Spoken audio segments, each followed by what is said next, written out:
মুফতি আমির হামজা নাম শুনছেন আপনারা? আজকে একটা ভিডিও দেখলাম, মুফতি আমির হামজা ভাই জমি যা ধান কাটতেছে। কথা কন নাকি? ভালো, আলহামদুলিল্লাহ। আমরা সমাজে এরকম নেতা চাই যারা জনগণের পাশে দাঁড়াবে, জনগণের বোঝা বহন করবে। কথা বলে ঠিক কিনা?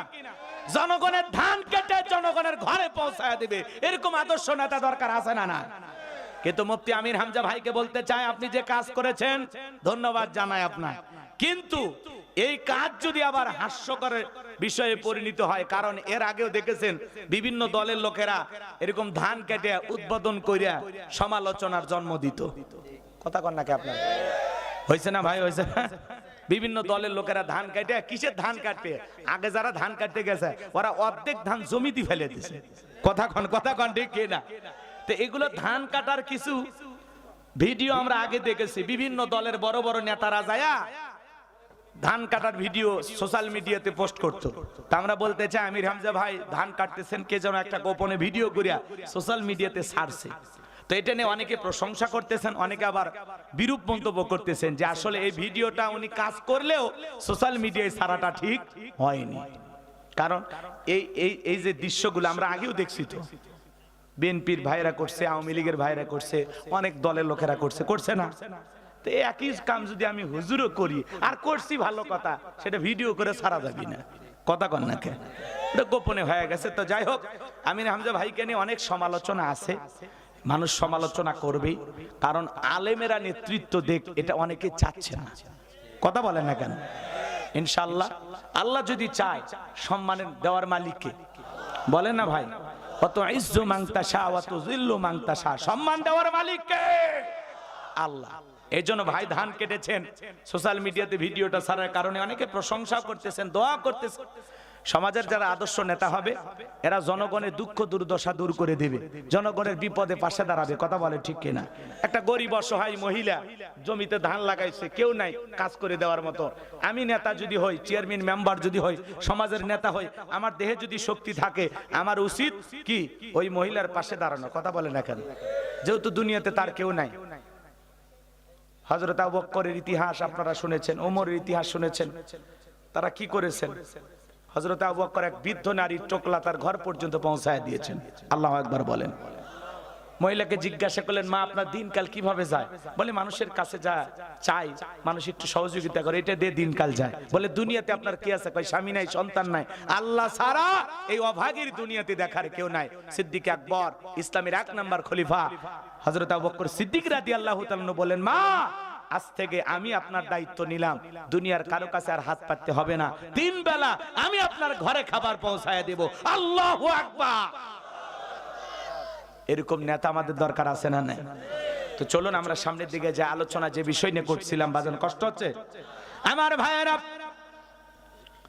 যে কথা বলতে চাচ্ছিলাম, আল্লাহ রাব্বুল আলামিন বলেন, ওয়াসাইনাল ইনসানা বিওয়ালিদাইহি হামালাতুহু উম্মুহু ওয়াহানান আলা ওয়াহানিউ ওয়াফিসালুহু ফি আমাইনি আনিশকুরলি ওয়ালিওয়ালিদাইক ইলাইয়াল মাসীর। আল্লাহ রাব্বুল আলামিন বলেন, আল্লাহ রাব্বুল আলামিন বলেন, আমি মানুষকে নির্দেশ দিয়েছি তারা যেন মাতা পিতার সাথে সদাচরণ করে, উত্তম ব্যবহার করে। আজকে অধিকাংশ পরিবারে মা বাবা নির্যাতন জুলুমের শিকার, 95% ফ্যামিলিতে মা বাবা অবহেলিত, দুঃখের সাগরে হাবুডুবু খাইতেছে, পৃথিবীর কারো কাছে মুখ ফুটে বলতে পারে না। কথা বলেন ঠিক কিনা? আল্লাহ রাব্বুল আলামিন আপনাকে আমাকে দায়িত্ব দিলেন। আমার আল্লাহ বলেন, আমি মানুষকে আদেশ করেছি, নির্দেশ দিয়েছি তারা যেন মাতা পিতার সাথে সদাচরণ করে, উত্তম ব্যবহার করে। কারণ হলো তার মা কষ্টের পর কষ্ট সহ্য করে সন্তানটাকে গর্ভধারণ করেছেন, 2-2.5 বছর বুকের দুধ পান করাইছেন। একটা মা সন্তান পেটে নিয়ে কত কষ্ট করে বাজান। আপনি আমি যখন মায়ের গর্ভে ছিলাম 3-4 মাস মা খাইতে পারে না, মার বমি বমি হয়। আজকের ডাক্তার গবেষণা করেছে বাজান, বর্তমান ডাক্তার রিপোর্ট দিয়েছে, পৃথিবীর সমস্ত ডাক্তারেরা বিষয়টাকে গবেষণা করে দেখেছেন বাজান গো আমার। আমি যে কথা বলতে চাচ্ছিলাম, আপনি আমি মায়ের গর্ভে ছিলাম, এই জায়গাটা মাত্র 10 ইঞ্চি। এই জায়গার ভিতরে আল্লাহ রাব্বুল আলামিন আপনাকে আমাকে রেখে দিয়েছিলেন। গভীর মনোযোগ দিয়ে শুনবেন। সন্তানের বয়স যখন 6 মাস শেষ হয়ে যায়, 7 মাস 1 দিন যখন হয়, তখন মায়ের গর্ভে থাকা 10 ইঞ্চি জায়গাটা সন্তান পুরোটা কভার করে ফেলে। সন্তানের থাকার মতো আর জায়গা মায়ের গর্ভে থাকে না। 10 ইঞ্চি জায়গায় পরিপূর্ণ হয়ে যায়। পুরোটা যখন কভার করে ফেলে, 7 মাস 1 দিন পরে আল্লাহ রাব্বুল আলামিন তখন ওই সন্তানের 2টা পা মার কলিজার সাথে লাগায়া দেয়। সন্তান যদি মায়ের গর্ভে 1 ইঞ্চি বড় হয়, মায়ের কলিজাটা সন্তান 1 ইঞ্চি পা দিয়ে উপরে তোলে, 2 ইঞ্চি বড় হলে 2 ইঞ্চি উপরে তোলে। আমার ভাইয়েরা, বর্তমান পৃথিবীর ডাক্তার গবেষণা করে বলেছেন, কোন সন্তান যদি মায়ের গর্ভে থাকা অবস্থায় 5 থেকে 6 ইঞ্চিও বড় হয়, ওই সন্তান মার কলিজাটা পা দিয়ে লাথি দিয়ে উপর দিকে তুলে ধরে থাকে। আমার ভাইয়েরা, সন্তানটা যখন 8-9 মাস হয়ে যায়, মার পেটটা যখন অনেক বড় হয়ে যায়, মা চলতে পারে না, ফিরতে পারে না, রাতের বেলায় মা ঘুমাইতে পারে না, পেটের ভিতরে সন্তান নাড়াচাড়া করে। আমার ভাইয়েরা, বর্তমান পৃথিবীর ডাক্তার বলতেছে, যেই সন্তান মায়ের পেটে সবচাইতে কম নাড়াচাড়া করে, ওই সন্তানটা মায়ের গর্ভে থাকা অবস্থায় 4500 বার মায়ের কলিজায় লাথি মারে। আমি হুজুর লাথি মারছি, আপনিও লাথি মারছেন। আবার সন্তান ডেলিভারির সময় যখন চলে আসে, দুঃখিনী মা গভীর নিচিতে বাবার 2টা পা জড়ায় কান্দে। ও স্বামী, কত মহিলা সন্তান জন্ম দিতে কে মারা যায়। আমি যদি মারা যাই, আমারে আপনি মাফ করে দেন, সংসারের চাবি বুঝায়া নেন। ও স্বামী, বেঁচে থাকলে আবারও দেখা হবে, আপনি আমাকে মাফ করে দেন। মা বাবার কাছ থেকে বিদায় নিয়ে দাইমার ঘরে চলে যায়। প্রসবের যাতনায় মা দাঁত মুখ কামড়ায়, চোখের পানি ছেড়ে দিয়া কাঁদে। সন্তান ডেলিভারির সময় মায়ের যে কষ্ট হয়, ব্যথা হয়, এই যন্ত্রণা যে কতটা কঠিন, দুনিয়ার মা সারা কেউ বোঝে না। নবীর এক সাহাবী মাকে কাঁধে করে নিয়ে খানায় কাবা তওয়াফ করতেছে। আল্লাহ রাসূল জিজ্ঞাসা করলেন, সাহাবী তোমার কাঁধে কে? বলে, হুজুর আমার মা। আমার নবী ডেকে বলে, সাহাবী বড় ভালো কাজ করতেছো। সাহাবী ডেকে বলেন, হুজুর আমি যে আমার মাকে কাঁধে করে নিয়ে খানায় কাবা তওয়াফ করলাম, আমি কি আমার মায়ের হক আদায় করতে পেরেছি? আমার রাসূল তখন বলেন, আমার সাহাবী শোনো, আল্লাহ যদি তোমাকে কিয়ামত পর্যন্ত হায়াত দেয়, আর তুমি যদি তোমার মাকে কাঁধে করে নিয়ে এইভাবে খানায় কাবা তওয়াফ করো, তোমার মা তোমাকে জন্ম দেওয়ার সময় প্রসবের যাতনায় আ শব্দ করেছিল, ওই একটা আ শব্দের হক দুনিয়ার কোন সন্তান আদায় করতে পারবে না। এইজন্য আল্লাহ রাসূল বলেছেন, হুমা জান্নাতুকা ওয়া নারুকা, তোমার পিতামাতাই তোমার বেহেশত, তোমার পিতামাতাই তোমার দোজখ। হে দিনাজপুরের যুবকেরা, দিল দিয়া কথাগুলো শুনে যাও। সন্তান ডেলিভারির সময় মা প্রসবের যাতনায় দাঁত মুখ কামড়ায়, বালুসটা চেপে ধরে। দুনিয়াতে সন্তান ভূমিষ্ঠ হওয়ার আগে 3টা বার মাকে জোরে করে লাথি মারে। প্রথম লাথি মারা মাত্রই মায়ের গর্ভে যেই প্যাকেটের ভিতরে আপনি আমি থাকি, এই প্যাকেটের পর্দাগুলো ফেটে যায়। দ্বিতীয়বার যখন সন্তান মায়ের পেটে, এত জোরে লাথি মারে, আহারে মায়ের জরায়ুর ভিতরে যে কত ব্যথা হয়, কত যে কষ্ট হয়, কতটা যাতনা হয়। দ্বিতীয় লাথি মারা মাত্রই সন্তান এত জোরে লাথি মারে, মা সন্তানকে ডেলিভারির সময় তখন শরীর থেকে রক্ত পড়া শুরু হয়ে যায়। আপনি আমি যখন পৃথিবীতে ভূমিষ্ঠ হয়েছি, ওই সময় আপনার আমার মা শরীর থেকে 2.5 কেজি মতো রক্ত শরীর থেকে ঢেলে ফেলে দিয়েছেন। আমার ভাইয়েরা, সন্তান তৃতীয় লাথি মেরে দুনিয়ার জমিনে আসলো।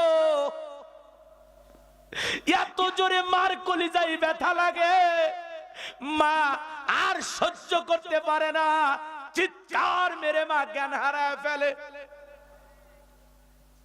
কত মা এই লাথিতে দুনিয়ার জমিন থেকে বিদায় পর্যন্ত নেয়। হায়াতের জিন্দেগির মার এখানে শেষ হয়ে যায়। আমার ভাইয়েরা, ওই সময় মা জ্ঞান হারায় ফেলে। কিছুক্ষণ পরে সন্তান তুনিতে ভূমিষ্ঠ হয়ে কোন শব্দ করে না। সর্বপ্রথম সন্তান ও মা ও মা ও মা ও মা করে ডাক দেয়। সন্তানের কান্নার আওয়াজ যখন মার কানে পৌঁছে যায়, মা যখন জ্ঞান ফিরে পায়, সন্তানটাকে কোলে নিয়া একবার সন্তানের চোখে চোখ পড়া মাত্রই সন্তানের মুখখানি দেখার পরে মা কিছুক্ষণ আগে যেই সন্তান পৃথিবীর সবচাইতে এত বেশি কষ্ট দিল, এত আঘাত দিল, এত যন্ত্রণা দিল, সন্তানের মায়াবী চোখে চোখ পড়ার কারণে মুখের দিকে তাকাইয়া মা সব কষ্ট ভুলে যায়। সন্তানটাকে দেখা মাত্রই দুনিয়ার সব মা সন্তানটাকে দেখা মাত্রই তার সমস্ত কষ্টের কথা মুহূর্তেই ভুলে যায় এবং সন্তানটাকে কোলে নিয়ে গালে মুখে চুমকায় আর বলে, বাবা তোর মুখটা দেখে আমি সব ভুলে গেল, সব ভুলে গেলে। হে যুবক, যে মা এই দুনিয়ার জমিনে তোমার আমার জন্ম দেওয়ার সময় এত কষ্ট এত যন্ত্রণা সহ্য করলেন, সেই মা বাবার সাথে কি বেয়াদবি করা যাবে? সেই মাকে কি কষ্ট দেওয়া যাবে? হে যুবক, পা দুটো আগায় দে, আমি তোদের পা ধরে বলে যাই, কোনদিন মায়ের মনে কষ্ট দিও না, বাবার মনে কষ্ট দিও না। কোন কোন যুবক আছো হাতটা তুলে দেখাও, পিতা মাতার খেদমত করবা, দুই হাত তুলে দেখা। আল্লাহ আমাদের সবাইকে পিতা মাতার খেদমতকারী সন্তান হিসেবে কবুল করুন। একটু চিল্লায় বলেন আমিন। হাত নামান। এ যুবক, আজকে সুন্দরী বউ পাইয়া মার কথা ভুলে যাস না, বাবার কথা ভুলে যাস না। যে বাবা মাথার ঘাম পায়ে ফেলে রিক্সা ভ্যান চালাইয়া মাঠে ক্ষেত খামারে পরিশ্রম কইরা চাকরি কইরা সব কিছু তোমার আমার জন্য করেছে, নিজে কোনোদিন ভালো পোশাক পরে নাই, সন্তানকে পরাইছে। এই বাবা, সেই মা বাবার মনে কখনো কষ্ট দেয়া যাবে। আজকে যদি আপনি আপনার মা বাবার সাথে খারাপ আচরণ করেন, আপনার সন্তান আপনার সাথে একই আচরণ করবে। একটা শিক্ষিত লোকের গল্প পড়েছিলাম, বাড়িতে অনেক খাবারের আয়োজন, তেহেরি নিহেরি বিরিয়ানি রোস্ট ভুনা, কোনো কিছু খাবারের অভাব নাই। আজকে তো মানুষের জোড়াতালি দেওয়া বন্ধু দিনাজপুর থেকে এসে খায়া যায়, আর পাশের বাড়ি রক্তের আপন ছোট ভাই সে দাওয়াত পায় না। কথা কন না কেন? জোড়াতালি দেওয়া বন্ধু বান্ধব এসে পেট ভরে খাবার খায়া যায়, আর বাড়ির পাশে দুঃখিনী মা বাবা তাদের বাড়িতে এক প্লেট ভালো গোস্ত পৌঁছায় না। কথা কন নাকি আপনারা? আপনি পীরকে মহব্বত করার জন্য গরু ছাগল নিয়ে দৌড়ান, আপেল বেদেনা কমলা লেবু কিনে দৌড়াইতেছেন, আপনার ঘরে যে পৃথিবীর সবচেয়ে বড় পীর আছে সেটা আপনি টের পাচ্ছেন না। প্রত্যেকটা সন্তানের সবচেয়ে বড় পীর হলো তার মা বাবা। আমি হুজুর এই পানিতে ফু দিলাম, কাজ করতেও পারে নাও করতে পারে, কিন্তু আপনার মা বাবা যদি ফু দেয়, আমি হুজুরের চাইতে বেশি কাজ করবে। আমি মুসাফির, আপনাদের জন্য দোয়া করলাম, আল্লাহ কবুল করতে পারে।